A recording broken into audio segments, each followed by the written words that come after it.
Hello, my name is James O'Brien. I'm the Operations Director of iIntro. In this short video today, I'm going to share with you how we help recruitment business owners implement a multi-layered assessment and evaluation strategy to help them deliver more retained recruitment business with their clients. Hope you enjoy the video.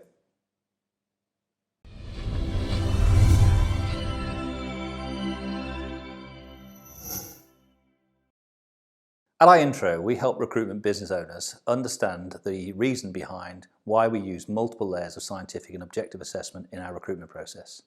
The value of this to you as a recruitment business owner is to help you educate your clients on why their current recruitment process often falls down. As much as 20 to 30% of the time, you'll find that their new employees leave within the first 12 months.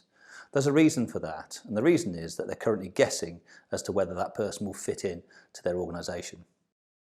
How we educate our clients, people like yourselves as recruitment business owners, is help them understand what happens in a typical recruitment process. And in that recruitment process, the more levels of assessment you put into the process, the greater the probability that that recruitment process will be successful. Let me share this with you. We call it the 3 levels of assessment. So 3 levels of assessment. Now there are 2 axes. Just write it down as quick as I can. So on this axis here, you've got the impact on performance, which increases. And on this level, we've got the increasing levels of assessment. And there are just 3 levels that are in place in this. So the first level is level 1, and this is known as the appear to level. Appear to. So sometimes what we'll say is that people look the part, they sound right, they look right. It's subjective, but it's certainly something that goes on in pretty much every recruitment process. It's our initial gut feel on whether that candidate's going to be the right person. Now, whether you're a recruiter or an employer, we come across this same level. The second level, and you start to get an increase on the impact of performance, so level 2, is known as the can-do level. Now, the can-do level is what the candidate says they can do. Now, think about that for a moment. How do we assess and evaluate what the candidate can do? Well, the way that we do that is a one-dimensional process in reality, and it's born out of the 20th century. What we do as recruiters or employers is we evaluate the candidate's CV. We review their CV, we look over their track record, their background, who they've worked for, what their education was, what qualifications they have, what experience they have, and we assess that against the job description. Again, this is all pretty normal, and if it looks good, we take it to the next step within this same level, which is a candidate interview. So whether you're doing that as a recruiter or an employer, in that interview, what you do is you identify what the candidate can do. And if a candidate has the right skills and knowledge and has done a similar job in the past, there's a high probability they can do that job in the future. So at that stage, you start to evaluate, yes, this candidate is looking like the right person. But then you come to level 3, and these are cumulative levels.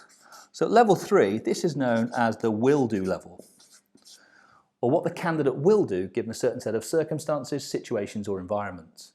Now, what we're evaluating at this level are things like the candidate's attitude, their aptitude, their maturity, their judgment, their temperament.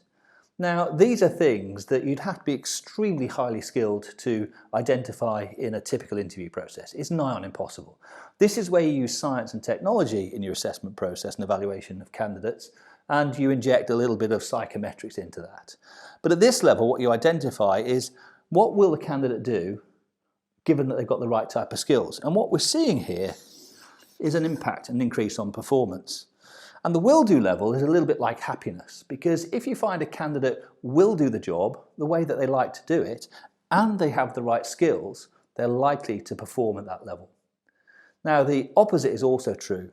What is also true, if you don't identify what the will-do level is, and you find that there's no congruence between what the candidate will do and what the client wants them to do, ultimately that ends up somewhere down the track, 4, 5, 6, 7, 8 months down the track, you'll find there's a mismatch.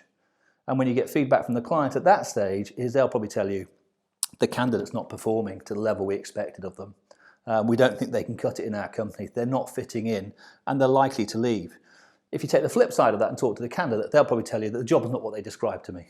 So it's not how I want it to be. So the importance here is to make sure that you undertake all 3 levels of assessment with the client to help them make the right decision. At the moment, most recruiters are finishing at this stage here, and many employers are finishing at that stage here. Level 3 is often done on the job. So this is done on the job, which means you're guessing whether you're getting it right. Now, when you get it right 70% of the time, most people feel that's okay. But if you flick that on its head, that means 30% of the time it fails. And that's where there's a huge impact on the performance and the financial performance of that organisation.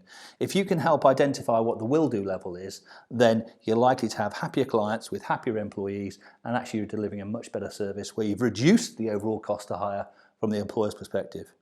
At our intro, we actually share with our clients how we deliver this level 3 service pre-interview, so before the job. So the client's not likely to make the same mistake that they have done in the past. And that's how you add value to a recruitment process. We hope you've enjoyed watching this video. Happy to share with you any further thoughts that we have. If you'd like to have a consultation with us, please click on the link below and we'll look forward to meeting up with you.